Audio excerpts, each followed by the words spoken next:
Hi అండి, welcome to Annapurni talks. ఇవాళ పప్పుచారు చేస్తున్నాను నేను. పప్పుచారు అలానే బెండకాయతో మంచి వెల్లుల్లి కారం ఫ్రై చూపిస్తాను. చాలా చాలా బాగుంటుంది. ముందుగా ఈ పప్పుచారులోకి నేనైతే ఆ, బెండకాయలు తీసుకున్నాను. అలానే ములక్కాడ, పచ్చిమిర్చి, ఆనియన్, టమాటో, వంకాయ తీసుకున్నాను. ఇంకా క్యారెట్ అవన్నీ ఉన్నా కానీ వేసుకోవచ్చు. ఇవన్నీ కూడా ఫస్ట్ నేను పక్కన పెట్టుకుంటున్నాను. కట్ చేసుకొని ఆల్రెడీ పప్పు బాయిల్ చేసి పెట్టుకున్నాను. చింతపండు కూడా నానబెట్టేశాను. ఇవన్నీ కూడా ఇలా కట్ చేసుకోవాలి. కట్ చేసుకొని పక్కన పెట్టుకొని ఇప్పుడు వేరే బౌల్ తీసుకొని, ఏ బౌల్లో అయితే మనం పప్పుచారు చేయబోతున్నామో ఆ బౌల్ తీసుకొని దాంట్లో ఈ ముక్కలు వేసుకోవాలి. ఈ బెండకాయ ముక్కలు, వంకాయ పక్కన పెట్టేసి మిగతాయన్నీ యాడ్ చేసుకోవాలి. ఇవన్నీ వేసుకున్న తర్వాత పప్పు బాయిల్ చేసి పెట్టుకున్నాం కదా, ఇది పప్పు గుత్తితో కాకుండా ఇలా గరిటెతోనే కొంచెం ఇలా మ్యాష్ చేసుకోవాలి. మరీ మెత్తగా అవ్వనవసరం లేదు, నార్మల్గా అయితే సరిపోతుంది. వాటర్ వేసుకొని మనకి ముక్కలు బాయిల్ అయ్యేంత వాటర్ వేసుకోవాలి. వేసుకొని ఈ వాటర్ని ఆ ముక్కల్లో వేసుకోవాలి. ఇలా ఈ ముక్కల్లో మొత్తం కూడా పప్పుని వేసుకున్న తర్వాత ఈ ముక్కలు ఏవైతే ఉన్నాయో తర్వాత యాడ్ చేసుకుందాం. ఇప్పుడు పసుపు, కారం, మీకు ఎంత కారం తింటారో అంత వేసుకోవచ్చు. పసుపు, కారం వేసాను. వేసి స్టవ్ ఆన్ చేసి స్టవ్ పైన పెట్టేసాం. ఇది బాయిల్ అవుతూ ఉంటుంది. ఈలోపు మనం బెండకాయలు కట్ చేసుకుందాం. బెండకాయలు శుభ్రంగా కడిగేసి ఒక క్లాత్ తీసుకొని ఆ క్లాత్లో వేసి ఏదైతే తడి ఉందో ఆ తడి అంతా పోయే విధంగా శుభ్రంగా తుడిచేస్తున్నాను, ఎక్కడ తడి లేకుండా. ఇప్పుడు ఒక బౌల్లోకి తీసుకొని వీటిని కట్ చేసుకుందాం. ఇవి రెగ్యులర్గా రౌండ్గా కాకుండా కొంచెం ఇలాగా ఈ చూపించే విధంగా ఇలా పొడవుగా కట్ చేసుకుంటే ఈ వెల్లుల్లి కారంకి బాగుంటుందన్నమాట. ఇలా ఈ విధంగా అన్నీ కూడా గుత్తొంకాయ ఇలాగా కట్ చేసుకొని దాన్ని మధ్యలోకి కట్ చేసుకోవాలి. ఇలా మినిమం అంత పొడవు ఉండేలాగా చూసుకుంటే బాగుంటుందన్నమాట. అంతంత పొడవు ఉండాలి, మరి చిన్నగా అవద్దు.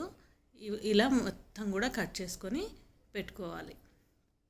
ఇప్పుడు పప్పుచారు ఎంతవరకు అయిందో చూద్దాం. ఇది ముక్కలు బాయిల్ అయినాయండి. ఇప్పుడు మనం ఈ బెండకాయ, వంకాయని వేసేసుకుందాం. ఎందుకంటే ఈ వంకాయ ముందుగా వేస్తే నల్లగా అయిపోతుంది, బెండకాయ ఏమో జిగురుకి మొత్తం పాడైపోతుంది అనమాట. దానికోసమనే కొంచెం మరిగిన తర్వాత యాడ్ చేస్తున్నాను. ఇవి వేసుకొని కలుపుకొని పక్కన పెట్టేసుకోవాలి. ఇప్పుడు మిగతా ప్రాసెస్ చూద్దాం. సాల్ట్ యాడ్ చేసుకుందాం. ఈ ముక్కలు కొంచెం బాయిల్ అయినాయి కదా, సాల్ట్ వేసుకొని ఒకసారి కలుపుకొని మూత పెట్టుకుందాం. ఇప్పుడు వెల్లుల్లి తీసుకోవాలి. బెండకాయ వెల్లుల్లి కారం అని చెప్పాను కదా, 2 వెల్లుల్లి తీసుకున్నాను నేను. 1/2 kg ఉంటాయి బెండకాయలు. వాటికి ఎంత ఎక్కువ వెల్లుల్లి వేసుకుంటే అంత టేస్ట్ ఉంటుందన్నమాట. ఒలుసుకొని పక్కన పెట్టుకున్నాను. ఇప్పుడు ముక్కలు అయితే మొత్తం కూడా ఉడికిపోయినాయి. ఇప్పుడు చింతపండు పులుసు పోసుకుంటున్నాను. చింతపండు పులుసు పోసుకొని మీకు ఇంకా వాటర్ కావాలంటే వాటర్ యాడ్ చేసుకోవచ్చు, లేదంటే లేదు. అది బాయిల్ అవుతూ ఉంటుంది. ఇప్పుడు మనం ఒక రోల్ తీసుకొని వెల్లుల్లి వేసుకొని బాగా దంచుకోవాలి. కచ్చాపచ్చగా రోట్లోనే దంచుకోండి, మిక్సీలో వేస్తే అంత టేస్ట్ ఉండదు. గబుక్కున మెత్తగా అయిపోతే బాగుండదు. అందుకని ఇలా కచ్చాపచ్చగా దంచుకున్న తర్వాత నేను తీసుకున్న 1/2 kg బెండకాయలకి నేను కారము 2 స్పూన్స్ వేసాను. కారం ఎక్కువ ఉండాలి, వెల్లుల్లి కూడా ఎక్కువ ఉండాలి. అప్పుడే ఈ బెండకాయ చాలా చాలా టేస్టీగా వస్తుందన్నమాట. ఇదంతా కూడా మళ్ళీ ఒకసారి బాగా కలిసేలాగా కలుపుకోవాలి, ఇట్లా రుబ్బేసుకోవాలి. ఈ వీడియో కనుక మీకు నచ్చినట్టయితే లైక్, షేర్ అండ్ సబ్స్క్రైబ్ అండి. చూసారు కదా, ఇలాగా మొత్తం ఈ కారము, వెల్లుల్లి అంతా కూడా మిక్స్ అయ్యే విధంగా ఇలాగా కచ్చాపచ్చాగా మంచిగా పేస్ట్ చేసుకొని పక్కన పెట్టుకో. ఇప్పుడు సాంబారు పక్కన పెట్టుకొని బెండకాయ ఫ్రై స్టార్ట్ చేద్దాం. స్టవ్ స్టవ్ పైన ప్యాన్ పెట్టుకొని ఆయిల్ వేసుకుంటున్నాను. మరీ ఎక్కువ ఏం అవసరం లేదండి, ఇది క్యాస్ట్ ఐరన్ కాబట్టి తక్కువ పడుతుంది. కొంచెం మందంగా ఉన్న ప్యాన్లో చేసుకుంటే తొందరగా మాడకుండా బాగుంటుంది అన్నమాట. ఇలా మొత్తం కూడా ఒకసారి కలుపుకొని ఇప్పుడు కొంచెం ఫ్రై అయిన తర్వాత సాల్ట్ యాడ్ చేసుకోవాలి. తగినంత సాల్ట్ యాడ్ చేసుకొని ఒకసారి మిక్స్ చేసుకోవాలి. ఎటువంటి జిగురు ఉండదు, ఏమి ఉండదండి. చూసారు కదా, నేను ఏమి కూడా దీంట్లో యాడ్ చేయలేదు. చాలా చాలా బాగుంటుంది అన్నమాట, జిగురు అస్సలు ఉండదు. జస్ట్ నార్మల్గా నేను ఆయిల్ వేసాను, ఫ్రై చేస్తున్నాను అంతే. ఇప్పుడు కొంచెం కొత్తిమీర కట్ చేసుకొని పప్పుచారులో వేసుకున్నాం. పప్పుచారు మరిగేటప్పుడే కొత్తిమీర కట్ చేసుకొని వేసుకుంటే ఆ ఫ్లేవర్స్ అన్నీ కూడా లోపలికి పప్పుచారులోకి వెళ్తాయి కాబట్టి చాలా చాలా మంచి టేస్ట్ ఇస్తుంది. ఇప్పుడు ఒకసారి బెండకాయను ఒకసారి మిక్స్ చేసుకొని కరివేపాకు యాడ్ చేస్తున్నాం.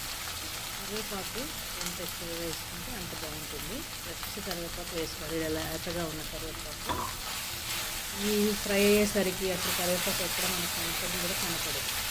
ఇంట్లో తీసి పాడేసేయడానికి కూడా ఏమీ లేదు, డైరెక్ట్గా మంచిగా కలుపుకొని తినవచ్చు.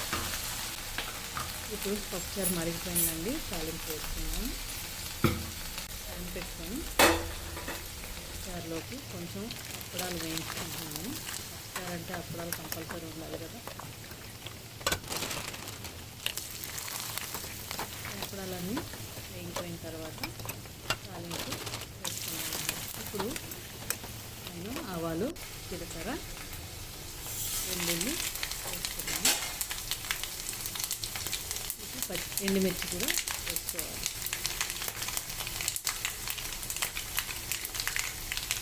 ఇదంతా కూడా కొంచెం మంచిగా తాలింపు వేగిన తర్వాత కొంచెం ఇంగువ కూడా వేసుకోవాలి. ఇప్పుడు కరివేపాకు కూడా యాడ్ చేస్తున్నాను.